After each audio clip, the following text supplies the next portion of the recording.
మీ మోకాల నొప్పులకు ఎటువంటి సర్జరీ లేకుండా ఎపియాన్ పెయిన్ క్లినిక్ అందిస్తున్న అత్యాధునిక చికిత్స. Hello everyone, welcome to Suman TV. Vitamin D దాని యొక్క లాభాలు ఏంటి, హెల్త్ బెనిఫిట్స్ ఏముంటాయి వైటమిన్ డి వల్ల? ఒకవేళ డెఫిషియన్సీ వస్తే గనక ఎలాంటి కాంప్లికేషన్స్, ప్రాబ్లమ్స్ ని మనందరం కూడా ఎదుర్కోవాల్సి ఉంటుంది. ఈ వివరణ తెలియజేయడానికి రైట్ నో మనతో పాటు ఉన్నారు జనరల్ ఫిజిషియన్ డాక్టర్ రాజేష్ ఉక్ల గారు. వారితో మాట్లాడదాం. సార్ నమస్తే. సార్ నమస్తే. వైటమిన్ డి అంటే ఏంటి సార్? ఇంకా ఉండడం వల్ల లాభాలు ఏంటి, లేకపోతే డెఫిషియన్సీ వస్తే కనుక ఎలాంటి ప్రాబ్లమ్స్ మేమంతా కూడా ఫేస్ చేయాల్సి ఉంటుంది, ఎలాంటి ఫుడ్ ద్వారా దాన్ని పెంచుకోవచ్చు, ఎందుకు ప్రస్తుత కాలంలో ప్రతి ఒక్కరి నోట వైటమిన్ డి డెఫిషియన్సీ వినిపిస్తుంది, అవంతా ఒకసారి clarity sir. So vitamin D అనేది ఒక వెరీ ఎసెన్షియల్ ఎలిమెంట్ మన బాడీలో. వాస్తవానికి మేబీ అబౌట్ 20-30 ఇయర్స్ బ్యాక్ ఎముకలకు సంబంధించింది, కండరాలకు సంబంధించింది, కాల్షియం రెగ్యులేషన్కి పనికి వస్తుంది. ఇది ఎక్కువగా దాని గురించి ఇంపార్టెన్స్ ఉండేది. అయితే ఓవర్ ది ఇయర్స్, పర్టికులర్గా కోవిడ్ టైంలో వైటమిన్ డి ఇంపార్టెన్స్ ఆ ఒక్కటే కాదు, వేరే ఏరియాస్లో కూడా దానికి ఇంపార్టెన్స్ ఉందని చెప్పి తెలుస్తూ వచ్చింది రీసెర్చ్ పరంగా. పర్టికులర్గా కోవిడ్ టైంలో infection regulation, infection intensity, infection నుంచి రికవరీ, ఇవన్నీ వైటమిన్ డితో చేంజెస్ కనిపించాయి. ఎవరికైతే ప్రాపర్గా వైటమిన్ డి ఉంటుందో వాళ్ళు త్వరగా రికవర్ అయ్యారు, లెస్ డేస్ హాస్పిటల్లో స్పెండ్ చేశారు, లెస్ ఐసీయూ రిక్వైర్మెంటు, వెంటిలేషన్ అవసరం లేకుండా రికవర్ అయ్యారు, ఇలాంటివన్నీ కనిపించాయి.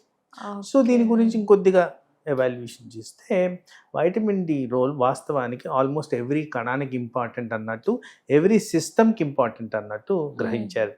వీటిల్లో ముఖ్యంగా sugar regulation, cholesterol regulation, reproduction, fertility, general wellbeing, memory, ఇట్లన్నిటిలో కూడా వైటమిన్ డికి రోల్ ఉన్నట్టు గ్రహించి దీన్ని కరెక్ట్ చేయడం మొదలుపెట్టాం. అయితే ఒక నార్మల్ ఇండివిజువల్లో వైటమిన్ డి అనేది ఎనీవేర్ బిట్వీన్ 30 to 100 మధ్యన ఉంటే ఇది హెల్దీ రేంజ్.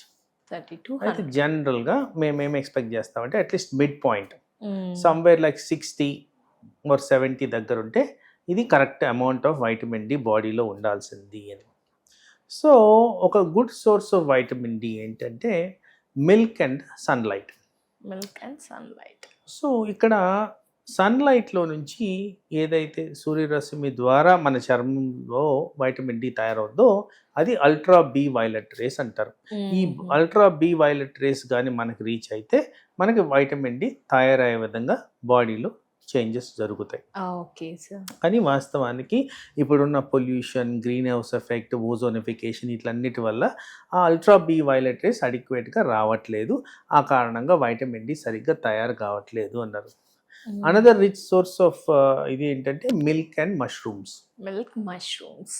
అవి కూడా సరిగ్గా, అంటే ఇప్పుడు మష్రూమ్స్ అనేవి ఇదివరకు లాగా ఎండలో పెరగడం కాదు, వాళ్ళు కంట్రోల్డ్ ఎన్వైరన్మెంట్లో పెంచుతున్నారు. తర్వాత ఈ మిల్క్ కూడా అంత అడల్ట్రేషన్ వల్ల దాని క్వాలిటీ అనేది పాడైపోయింది. కాబట్టి సహజంగానే వైటమిన్ డి డెఫిషియన్సీస్ ఎక్కువగా కనబడుతూ వస్తున్నాయి. అయితే ఇక్కడ ఏంటంటే వైటమిన్ డి అధికంగా ఉన్నా కానీ ప్రాబ్లమే, excess amount of vitamin D వల్ల కూడా కొన్ని ప్రాబ్లమ్స్ వస్తాయి. అవి కూడా వెరీ సిమిలర్ టు ఎలా అయితే తక్కువ ఉన్నప్పుడు ప్రాబ్లమ్స్ వస్తాయో ఎక్కువ ఉన్నప్పుడు కూడా అదే విధంగా ప్రాబ్లమ్స్ వస్తాయి. కాబట్టి దాన్ని చెక్ చేసుకొని రిక్వైర్మెంట్ డోసెస్లో తీసుకోవడం అనేది చాలా ఇంపార్టెంట్. అంటే మరి ఇంకా మెడికేషన్స్కే వెళ్ళాలా అంటారా సార్ వైటమిన్ డి డెఫిషియన్? ఇప్పుడు మీరు చెప్పినట్టు చూస్తే కనుక సూర్యరశ్మి ద్వారా రావట్లేదు, మష్రూమ్స్, పాలు ప్రొడక్ట్స్ కూడా డిఫరెంట్గా చూస్తున్నాం. మరి ఏంటి బెస్ట్ వే వైటమిన్ డి డెఫిషియన్సీకి? అంటే మనం ఎప్పుడు కూడా ఒక్క సోర్స్ అనేది కాదు, అన్ని సోర్సెస్ మనం తీసుకోవాలి. అంటే మనం అంటున్నాము సూర్యరశ్మి ద్వారా రావట్లేదు, నిజంగా ఎంతమంది మనం సన్కి ఎక్స్పోజ్ అవుతున్నాం, ఎంతమంది బయట తిరుగుతున్నాం, ఎక్కువ ఇంట్లోనే కూర్చుంటున్నాం, ఎక్కువ షేడ్లోనే ఉంటున్నాం, ఎంత అవాయిడ్ అయితే అంత అవాయిడ్ చేస్తున్నాం సన్కి. సో మనకు వీలైనంత మటుకు సన్ ఎక్స్పోజర్ చేసిన దానివల్ల నష్టం అయితే లేదు. దాని నుంచి ఎంత బెనిఫిట్ వస్తుందో మనకు తెలియదు, కానీ డెఫినెట్లీ కొంత కాస్త మనకు వైటమిన్ డి పెరిగే విధంగా పనిచేస్తుంది. కాబట్టి అవన్నీ చేస్తూ అవసరమైన చోట మనం సప్లిమెంట్స్ తీసుకోవడం అనేది ముఖ్యం.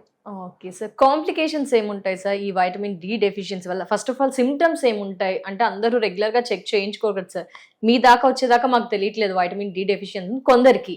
సో ఏం సిమ్టమ్స్ ఉంటాయి, ఫర్దర్గా కాంప్లికేషన్స్ ఏముంటాయి? సో యూజువల్గా కాంప్లికేషన్స్ అయినా కానీ సిమ్టమ్స్ అయినా కానీ presentation variable from person to person.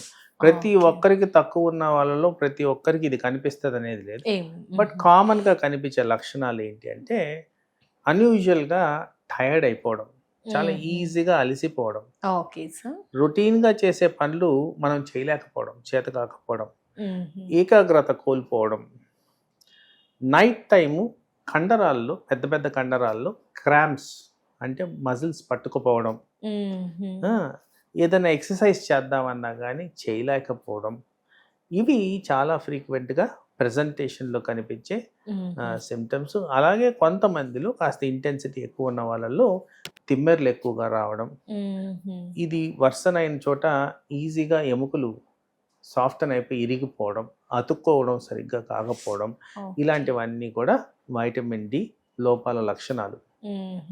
So ఇది బాగా ముదిరింది అనుకోండి, అప్పుడు చాలా ఈజీగా సాఫ్ట్ బోన్స్ అంటున్నాం కాబట్టి చిన్న చిన్న వాటికి ఎముకలు ఇరిగేదానికి ఛాన్స్ ఉంది. Yes sir. ఈ కాల్షియం కి వైటమిన్ డి లింక్ ఏంటి సార్? రెండింటికి ఏమైనా సంబంధం ఉందంటారా సార్? దీనివల్ల ఇది వస్తుంది అని. వైటమిన్ డి ఉంటే క్యారియర్ ఆఫ్ కాల్షియం.